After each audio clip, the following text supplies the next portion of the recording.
Chicago PD Season 13 has truly redefined what fans thought they knew about Hank Voight, taking one of the franchise's oldest storylines and reframing it in a way that changes everything we thought we understood about his character. For years, Voight has been known as Chicago PD's tough, morally gray leader. Someone who bends the rules, pushes limits, and isn't afraid to get his hands dirty for what he believes is justice. But this season delivers a twist that makes us see his so-called villainous origins in a completely different light. For anyone who's followed the One Chicago universe from the beginning, you'll remember that Voight didn't start out as the hero fans now root for. His debut actually came in Chicago Fire, where he was introduced as the antagonist to Matt Casey, a corrupt cop willing to manipulate anyone, even threaten his own son's future, just to protect Justin. That early portrayal was meant to make Voight look like the worst of the worst. But in Chicago PD Season 13, the show revisits that time and adds a layer of painful humanity that completely reframes his story.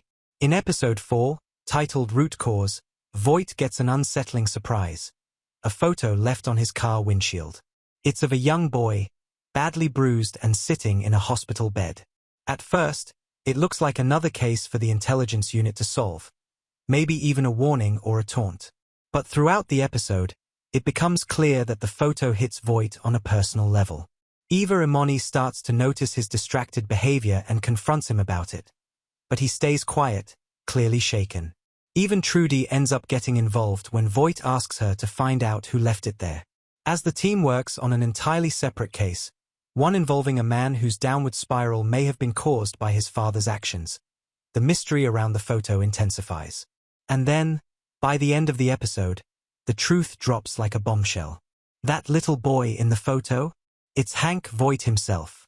The revelation that Voight was abused as a child completely shifts how we see not only his past, but the choices he's made throughout the series. It's something the show has never explicitly touched on before. We've had glimpses into Voight's family life, especially through his son Justin, but nothing this raw or personal. The implication is that Voight was a victim of severe physical abuse, possibly from his own father, a man who, from what little we've heard before, was also a police officer. That one image suddenly casts a shadow over everything we thought we knew about him. His harshness, his protectiveness, even his violent tendencies.